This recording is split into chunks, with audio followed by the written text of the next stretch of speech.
It's Monday. It's morning.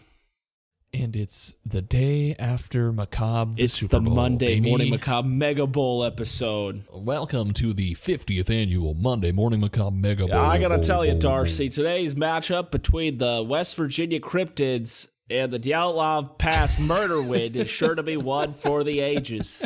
Let me tell you something, Scott. This match has been one of the most talked about matches of the entire season. And I gotta say, I'm feeling hard. Mothman, he's been playing out of his mind this season. This guy cannot be touched. You cannot stop the Mothman, and even if you do, he will destroy a bridge in your hometown. And the Dyatlov Pass Murder Wind's entire offensive line, all named Yuri. All right, let's get to...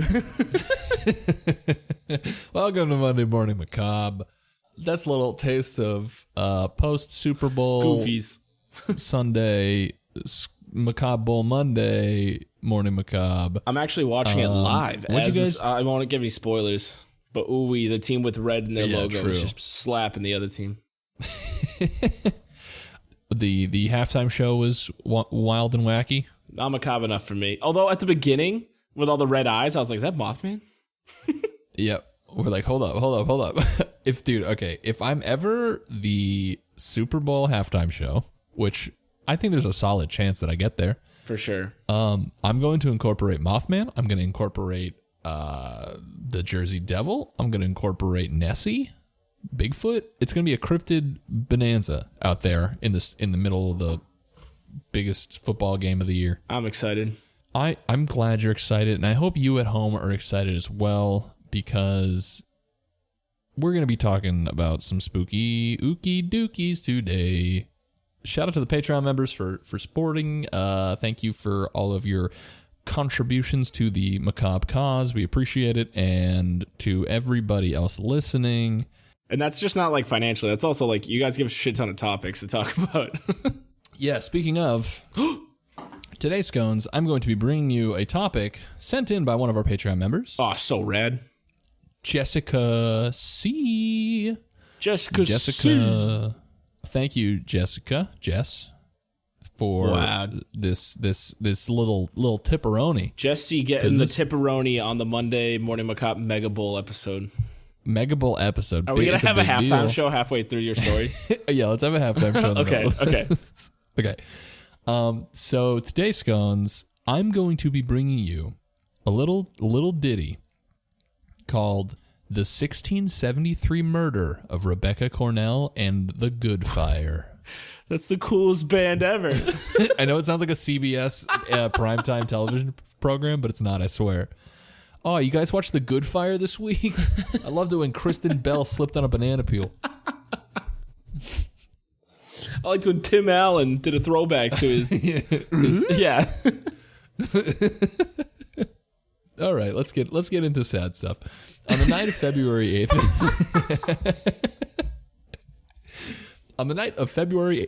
1673, Thomas Cornell rushed into the sitting room where he had earlier left his mother, Rebecca Cornell, on the... Okay, this is a silly... Okay, I'm getting ahead of myself. First of all, this is NewEnglandHistoricalSociety.com. So Hell that's yeah. Pretty legit. Let's go Sox.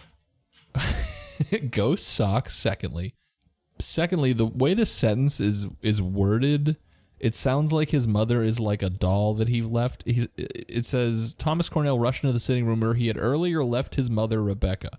Dude, you gotta take it easy with these fucking dudes making dolls shit. Yeah, dudes making dolls is my fucking 30 Seconds to Mars cover band. That's actually only the Patreon members. Yeah, heard only that you one guys last week. Understand. Yeah. On the floor, he found a body badly burned. Body Badly Burned? Another great band name? This is just filled with them. Body Badly Burned from the Good Fire on 8 p.m. All right, this winter right after hit Young me different. Sheldon. On the floor, he found a body badly burned. He suspected he'd found a drunken Indian who had fallen into the fire. What? What a racist assumption. And also with no pretext, no context. He's like, yeah, they just come in through the window and jump into my fire. Yeah, right? No way is that my mother's burned body. It's probably an Indian guy. Okay. That's very Puritan. That checks. But as he rushed close, he declared, "Oh Lord, it's my mother," which is the failed pilot of How I Met Your Mother. They changed it. There were some edits. keep the network sitcoms coming, baby. Yeah, keep more of them. It was originally called Oh Lord, It's My Mother. Which is, at the very end, he marries his mom.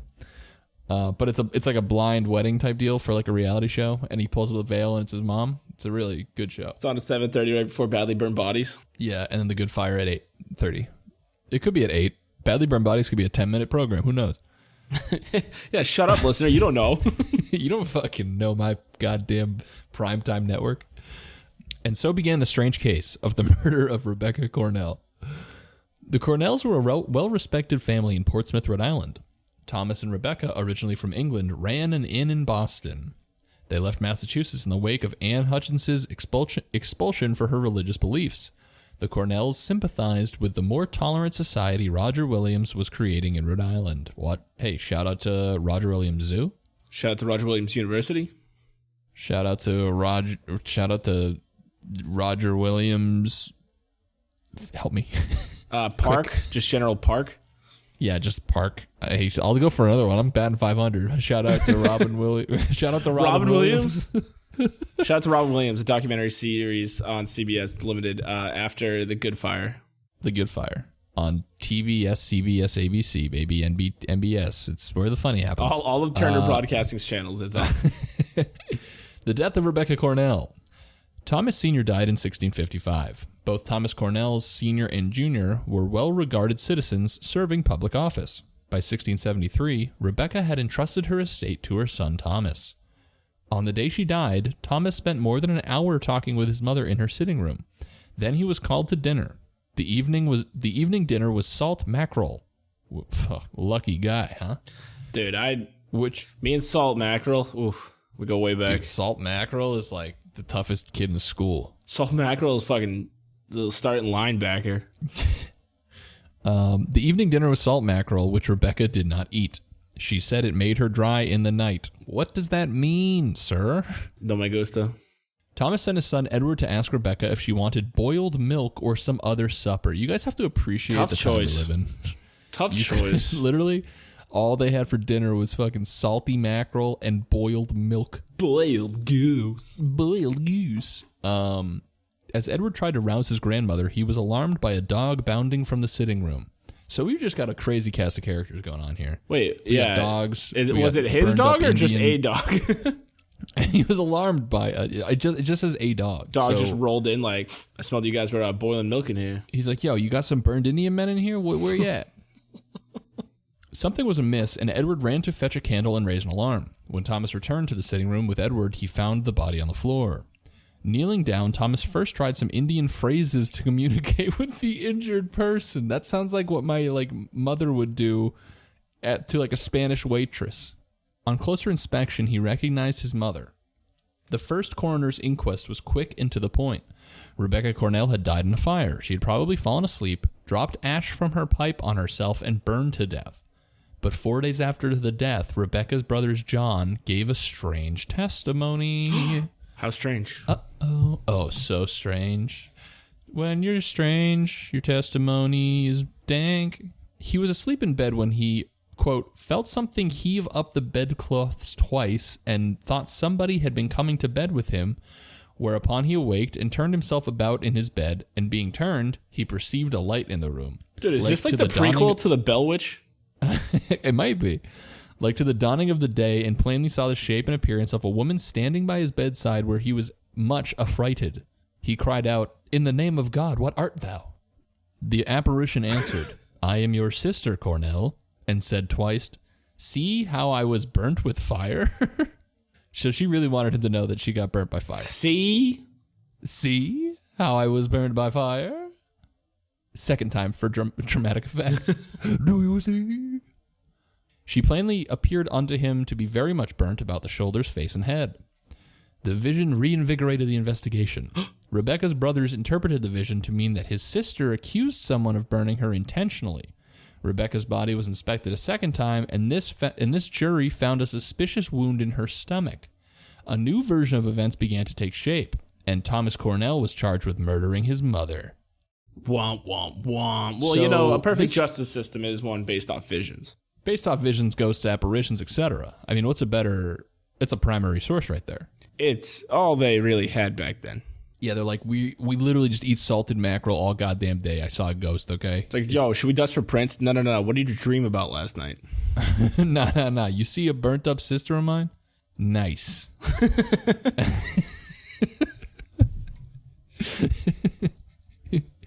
The trial. Bum, bum, bum. Oh, At my trial, goodness. witnesses painted an unpleasant picture of the life in the Cornell home. Rebecca Cornell had complained about her treatment.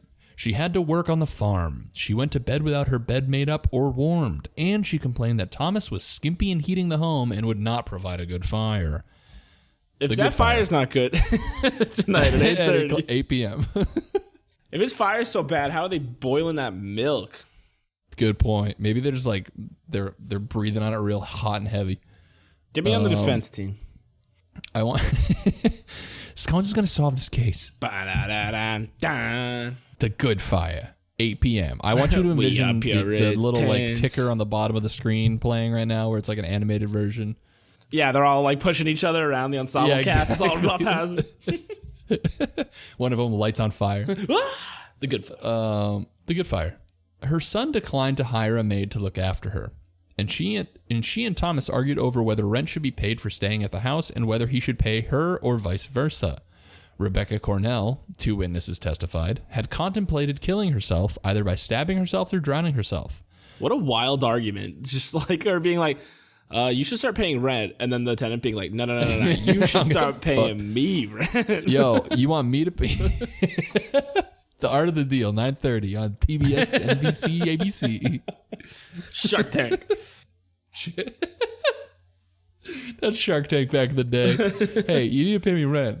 Nah. you need to pay me rent. I'll take that deal. 10% stake. Mr. Wonderful. Rebecca Cornell, 2 witnesses testified, had contemplated killing herself. Oh, I already read that. Okay. Excuse me. Wow. This person's name, get ready for it. Patience Coggeshall. What an asshole her dad was. Patience Coggeshall testified. She was afraid there would be mischief done. Her daughter-in-law was of such a desperate spirit, for not long since, said she ran after one of the children of his first wife with an axe into her house. I'm getting out of jury duty next time saying that. I think there's going to be mischief done. I don't want it. It's hard to read this because it's such old English, but so I'm going to back up and say some more. Okay. She ran after one of the children of his first wife with an axe into her house, but she prevented her striking the child. Yet she did not live with any of her other children because she had gave over her estate to her son Thomas. If she had thought her son Thomas' first wife would have died before her, she would not have made it over to him. That's a lot of words in an old-ass English phrasing by a woman named Patience Coggeshall. Listen, Patience what is it? See? Patience Shaka Khan or something like Patience Shaka Khan has no patience for mischief. Patience Shaka Khan. No okay. That's it. Shaka Khan. Shaka Khan. All right. Credibility gap. Wait, meanwhile, what about the halftime show? Oh, yes. You got to do the halftime show.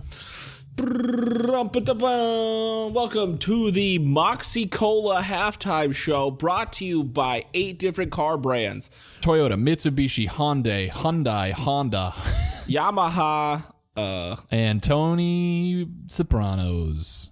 Tony Sopranos, Totino's Pizza Rolls, you name it, they're sponsoring Welcome to the Totino Pizza Roll, Monday Morning Macabre, New England, Ford, Escape, Bruce, Brewmasters of New England, 2021 Macabre halftime show. Well, looks like we went over the time allotted for the music just reading sponsors, so we're going to have to go back to the regular programming. Well, here's the thing, Scouts. The Super Bowl... Wait, hold on. No. We can get sued for saying Super Bowl. It's Mega Bowl. Oh, it's the Mega... Wait, what? You can get sued for saying Uber Bowl, say? Yeah, you can. What? NFL has a trademark on it. Dude, why don't they trademark these? Hey, but they didn't trademark the Monday Morning Macabre Mega Bowl, so we still got that. No, they did not. You might have to go back in this episode. We definitely said Super Bowl, and you're going to... Oh, I just said it again. We're going to have to beep it out. I'm not beeping shit. Come at me, NFL. Goodell, what are you going to do? Yeah, Goodell, you make 70 some odd episodes of spooky shit, and then we'll talk. Do it. You won't. All right, credibility gap. Meanwhile, other witnesses questioned Thomas's story about his mother's refusing mackerel, charging that she had been known to eat it. What the fuck? Like, what was the judicial system back then? It's all hearsay. I like it. It's like, yeah, but your mom liked mackerel, so you fucking killed her. Like, what? Oh, thank God my mom doesn't like mackerel. Yeah, it's like, she likes boiled milk, not mackerel, actually, so maybe you killed her. Now give me your house, and you pay rent. John Pierce suggested Thomas Cornell was glad his mother was gone. He testified, Thomas Cornell said that his mother in her lifetime had a desire to have a good fire, and further said that he thought God had answered her ends. For now she had God it. answered the ends for her desire for that good fire? For now she had it. Oh, yeah! Hell yeah. And like, that's like, do you know that when John Pierce wrote this little ditty up, he's like, oh man, when I say that last part, people are going to fucking freak. People can lose the jury their convicted heads. Thomas Cornell of murdering his mother with virtually no evidence that he had done so. 2 years is after the Puritan way. Yeah, that's the, honestly, this is what dreams are made of. This is what this is what Hillary Duff was singing about when she went to Europe. Yeah, the Puritan way of life, where like if a woman can read, they're like, all right. This is what dreams are made of. What do you mean that widow can read? Sounds like black magic to me. Literacy is what we call witchcraft, baby. The jury convicted Thomas Cornell of murdering his mother with virtually no evidence that he had done so. 2 years after he died, his widow Sarah was charged with assisting in the murder along with a local Indian. They cannot get off of the Indian speculation. Yeah, he's also throwing, it's pretty crazy. Also for clearance, it's definitely obvious because we're talking about New England in the 1600s, but we're talking about American Indian, Native American. Not Indians from India. This is just the, although the that phrase would be that wild. guys. If that was like, I guess we shouldn't one assume. Indian dude. I can use all the historical context I want, but there's like nothing stopping a person from India being there. That's well, actually, there's definitely lots of like. I was gonna say there's probably a whole heap of racism stopping it. Just a whole heap of racism, and that's the secret ingredient to the cookie that is America. You'd put some sugar, some freedom, and a whole heap of racism. Betty Crocker, get at me. Okay. Though she was not convicted in the case of Rebecca Cornell, caused the people of Rhode Island to debate whether spectral evidence should be used in criminal cases at all. Spectral evidence is the only kind we take on this show, on this program. Exactly. I only deal in Bitcoin and spectral evidence, baby. So, speaking of spectral evidence, that brings me to the second of the two articles I wanted to bring. Is it 8 p.m.? Time for the good fire? Well, we just finished the good fire, so it's about 8:30, which means we're listening to The Deadly Rules of Massachusetts Court of Oyer and Terminer. Ooh, they got to work on their marketing for that title. Yeah, it's a mouthful, baby. Wait, so what happened in Massachusetts with the big oily Terminator? So, all right, so we wrapped up the story of Thomas Cornell and how he got fucked over by spectral evidence. So, on May 27th, 1692, Massachusetts' newly minted governor, William Phipps, established the most famous court of Oyer and Terminer ever. Oh, do you think it's the guy who made Super Phipps, the liquor store? Yes, for exactly. sure. Oyer and Terminer is a court authorized to hear certain criminal cases, so it's just like a court, right? Essentially, the oily Terminator. I know. Yeah, the oily Terminator is going to be like, "I'll be back," and you're going to fucking prison. Authorities establish a court of Oyer and Terminer to determine the truth, generally in serious rather than petty crimes. Phipps' Lieutenant Governor William Stoughton was the fucking Terminator and took on the task of dealing with the growing scandal in Salem Village. What followed was the most unusual episode of legal history New England ever saw. In 1692, England and her colonies hadn't quite recovered from the revolution that overthrew King James II in 1688 and began the reign of William and Mary. The new king and queen busily inserted their own partisans into positions of power, and so the influential Massachusetts minister, Increase Mather, which is his name, is Increase, which is nuts to me. They're like, all right, we need to have more kids. Fucking Increased Mather persuaded the monarchs to install Governor William Phipps, a poorly educated shipbuilder and treasure hunter. Hell yeah. Salem, meanwhile, wrestled with a division of its own that had existed for years. The community, torn apart by multiple factions, could not agree on a pastor. No sooner would one faction choose a minister than the rival faction would undermine him. As the hostilities simmered, townspeople stumbled upon accusations of witchcraft as a useful tool to besmirch the reputations of their enemies. I mean, we all know that whole witch trial stuff, right? You know? I've heard of it. Accusations ran into the hundreds as Phipps took charge of the colony. However, the changeover in governance prevented trials from getting underway. Fighting with the Native American tribes was Governor Phipps' top priority, and he gave Lieutenant William Governor Stoughton responsibility for clearing the backlog of witchcraft cases. Stoughton took the job seriously. One of Stoughton's earliest and most significant decisions was to allow the admission of spectral evidence, i.e. acts carried out by demons that only an accuser can see. So this guy's a fucking idiot. Dude, is this Law and Order Spectral Victims Unit, dude? That's a 10, dude. That's late night. You gotta have the kids in bed by the time that show airs. Spectral Victims Unit is a 10 out of 10. Stoughton also implemented another rule that moved things along, one that encouraged or tortured the accused into confessing that they practiced witchcraft. The court spared those who confessed. Those who had not confessed risked death at trial. And finally, Stoughton sent the jury back to reconsider even when it found an accused witch innocent. The jury, for example, exonerated Rebecca Nurse. Stoughton sent the jurymen back to reconsider, and then they convicted Nurse, and she died on the gallows. Which, fuck, man. Dude, imagine getting hung from the gallows, even though you're found innocent. Yeah, I'd be like, wait. Look over, it's fucking James Franco being like, first time, yeah. And we both break our necks. Within 2 weeks of the court's establishment, it killed the first alleged witch. Stoughton's efficiency dovetailed perfectly with the religious leaders' fervent belief that the devil was attacking the colony. These forces combined to create a powerful killing machine, executing 20 people in just 4 months, with more than 100 prisoners still to try. The slaughter might have continued had Governor Phipps not returned to his senses and put a stop to the lunacy. The bloodshed had finally grown too much for the minister of the day. They conceded that perhaps innocents were being killed. I like how it's not even a sure thing. It's like, well, hey, maybe we screwed up. I mean, probably not, but there's a possibility. Nah, it couldn't be. Couldn't be. I think we nailed it. Phipps, 100%. The minister urged Phipps to act as the allegations continue to fly, including charges against Phipps's own wife. That's awfully ironic how the shit just stops when he gets... It's just like, people suck. His death just fixed all of it.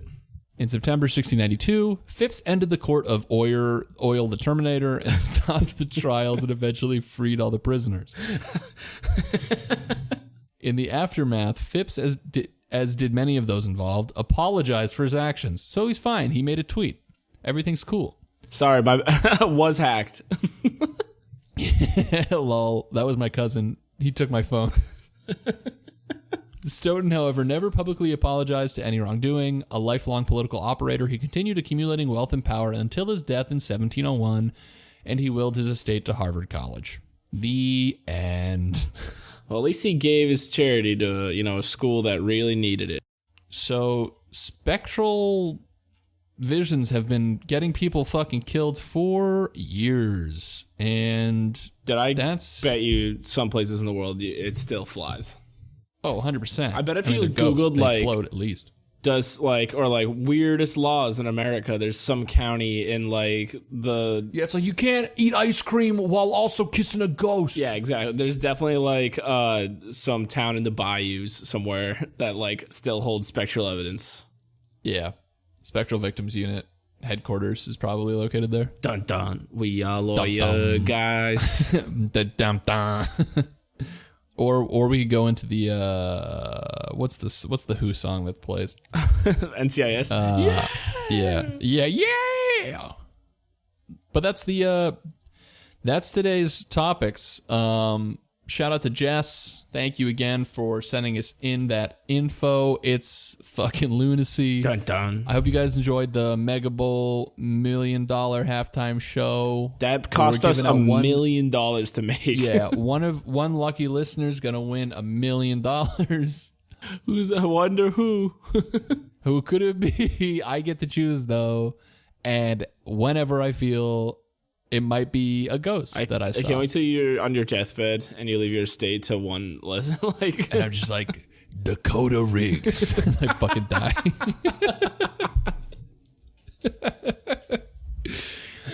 But thank you all for listening. Make sure to follow our socials, Twitter, MMMacabrePod, Instagram, Monday Morning Macabre. Check out MondayMorningMacabre.com for merch and Patreon, all that good stuff. If you want extra content, you like us slinging those dingers into your ding holes and you want more of it, head tell over there. us, specifically using that language. $6 and you get our sweet voices in your ears for like hours more of fun and dark stuff. Get vaccinated if you can. Yeah. And, that's my PCA. Sure. And besides that, I mean, have a good Monday, you freaking turkeys. You turkeys. Bye. Bum, bum.